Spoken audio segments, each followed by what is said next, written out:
I love my Aerogardens. I have way more than I need, but I dislike the overcrowding, the fact that the roots will mat up and tangle into my water gauge and my pump, and that the net pots are really small. Can I fix this? I believe I can. Stay tuned and I will show you what my solution is to all of these problems.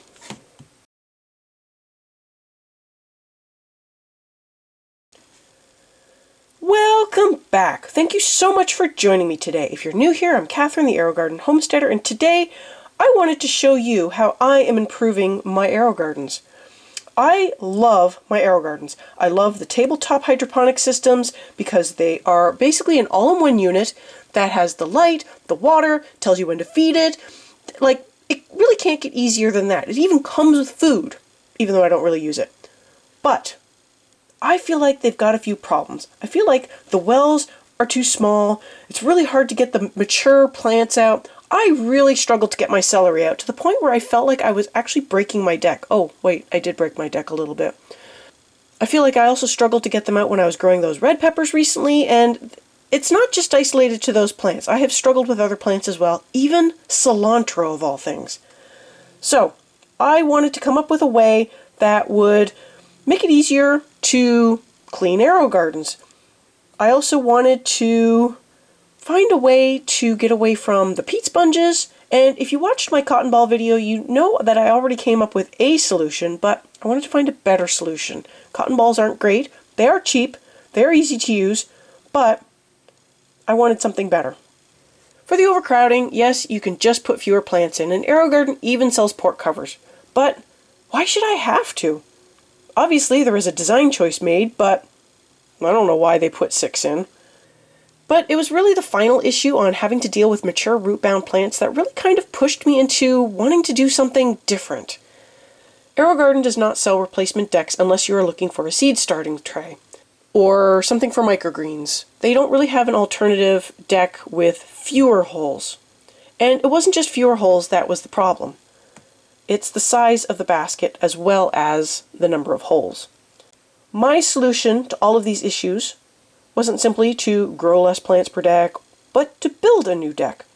And not only reduce the number of holes down to, say, 1 for a harvest, but to also increase the size of the net pot. This particular trial deck has a 2-inch net pot in it. This plant, the tomato plant here, was started in a cotton ball. And I've got lovely roots popping out already. And it is working remarkably well. I do have a little bit of algae growth, so the cotton ball did pick up some algae growth, which did transfer to some of the lava rock here. But the lava rock is reusable, it's really cheap, it's lightweight, and it's inert. It is pretty much everything I'm looking for. And if you happen to have more uses for a 25-pound bag of lava rock, please let me know, because 25 pounds was the smallest amount I could get, and it was really cheap. But I want to show you that it's got a nice big port cover. Yes, it's not centered, and that's because there's a seam down the middle here. But you can see that the net pot is off-center, so it doesn't interfere with the pump. Yes, I know eventually the roots will start to interfere with the pump or the water gauge, but for now it's off-center. This deck does have a 2-inch net pot in it, which is really nice. I made a copy of this with a 3-inch net pot as well, and the 3-inch net pot is really nice. It is substantially bigger than even the 1-inch that normally comes with this. So I should have fewer problems removing a mature plant from this 2-inch net pot. One of the other nice things about the lava rock, now the water level has dropped a little bit, but when the water level was a little higher, these lava rocks wicked the water up and ensured that my plant was getting plenty of water. And that's a really nice feature to have when you're using something that's not peat or cotton, but, you know, this is designed to wick water up. Now, this particular design was a modification of a design I found on Thingiverse that somebody had made for 3 holes. So they had 3 holes going down the center, and it was printed in 3 parts. I am so thankful for that person for putting that out there and having it available. But not only that, I'm also thankful for my library for having programs that I would never have been able to learn how to use the 3D printing program as quickly as I did if it hadn't been for my library offering a program on how to do that. And I'm so thankful for that. It was through that I was able to modify someone else's design to come up with this for what I wanted, my vision of what I wanted a deck to have, which is a larger opening and easier to remove plants, as well as reusable media. In the end, this deck is different from an Aerogarden deck. It does not have the port or the channel for the water to flow through and trickle down over the roots. This one is going to be more like a deep water culture where the pump is just going to act as sort of an aerator and keep the water moving around and make sure it's aerated. And it is also different from the Kratky system. The Kratky system is more of a still water system, and it doesn't have anything sort of physically moving the water around. I like the fact that the Aerogardens are an all-in-one unit, and I've got the light, I've got the pump, I've got, just everything is all together, and this deck brings all of this together for me in that I can now have one solid plant growing for a longer time and not have to worry about, will I be able to get this plant out if I let this keep going? The original 3-port deck is still available on Thingiverse. I will link to that in case somebody is interested. It does take the regular Aerogarden net pots, so you could still continue using that. And in the meantime, I have been putting my new skills to work, and I've been working on a bounty new deck. And I want to see if I believe that one medium-sized plant in a harvest is perfect. For a bounty, I think 2 to 4 plants works really well, but I think 2 medium to large-sized plants would be ideal. I have grown 4 plants in a bounty before, and it was really good, but again, I did have some problems struggling a little bit with the root mat and trying to get the roots out of the net pot in the hole. So I am going to use a 3-inch net pot on a bounty and 2 holes and see how that goes. Ideally, I would love to make a new deck for a farm, but the print bed on my 3D printer is too small, and unless this channel starts making money, I honestly can't afford to buy a new 3D printer. So I will probably try to fiddle around with making a new deck for a farm, but unless I can do it in 2 pieces, I'm not sure 4 would hold up. I think having a seam down the middle is perfectly acceptable, but having 4 pieces I think would create too many seams and would make a weak deck.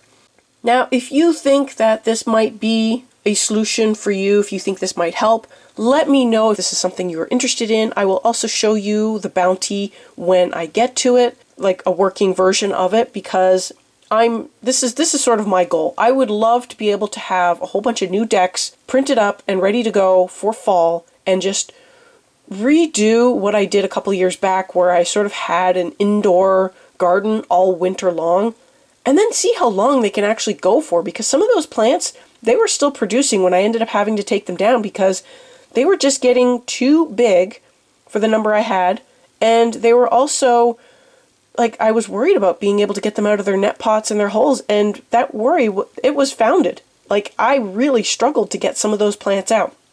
So I want to redo that experiment using the new deck with 3-inch net pots and reusable media. I might have to start some of my seeds in soil if I want to get away from the cotton balls, but that's something we'll look at in the fall. But this is sort of on my agenda for things I want to try to do. So if that's something you want to see come together, make sure you are following and subscribed. And I will try to get something up for the bounty soon to show you what that is looking like once I have a prototype printed out that I've got working. And we'll see how everything goes from there. So in the meantime, I am going to move on to the rest of the plant update. I hope you found this new deck interesting. If you have any comments, let me know below. The little cherry tomato is looking awesome. There are tons of little flowers on it, and I even have a little cherry tomato coming in. So yeah, this is doing really well. I do need to make covers to cover up some of the extra holes. This doesn't come with those, so that's something I would have to look into designing, but no, it's looking really good. There's lots of flowers hiding under the leaves in there, and yeah, more flowers coming up.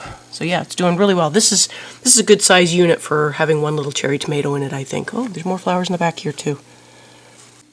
The bean experiment is actually looking really good. I do have a bunch of the leaves on the bottom that keep falling off and yellowing, but it doesn't seem to affect the growth. It does seem like it's affecting the purple one a little more than the yellow one. I do have a little bit going on, but it doesn't seem quite so bad. Speaking of which, if you want beans fast, go with yellow, not purple. I think the purple is a little slower than the yellow. I do have one in the back there that looks like it's getting close, but I've got like that one there. There's a yellow one in the back there. There's one over here. Oh, there's another one in the back. So there's at least 4 of them that are ready to be picked. So I am going to try and keep up with how much weight-wise I am picking for all of the beans in total, just to see what the harvest is like. I don't think that I'll be able to can up the first few beans, but I'm hoping that once this side starts catching up, that I'll be getting enough to do. It'd be nice if I could fill up a couple of pint jars and just can those up, but these are getting close. I do have some flower buds just starting. I do think I might need to put the lid up a little bit more. This one I haven't seen as much of the leaf issue on the bottom leaves yet, so yeah, I don't know. Maybe I overfed them? I don't know. But this one it's catching up. I do see some flowers starting to form, and then over here I've got some that are already ready to be picked, and then I've got new flowers forming. I don't know if you can see that flower right there, but it's getting ready to, you know, get pollinated. I do keep the fan on occasion just to make sure that the flowers are getting pollinated, but they're putting out quite a few flowers, and I've got quite a few little beans forming.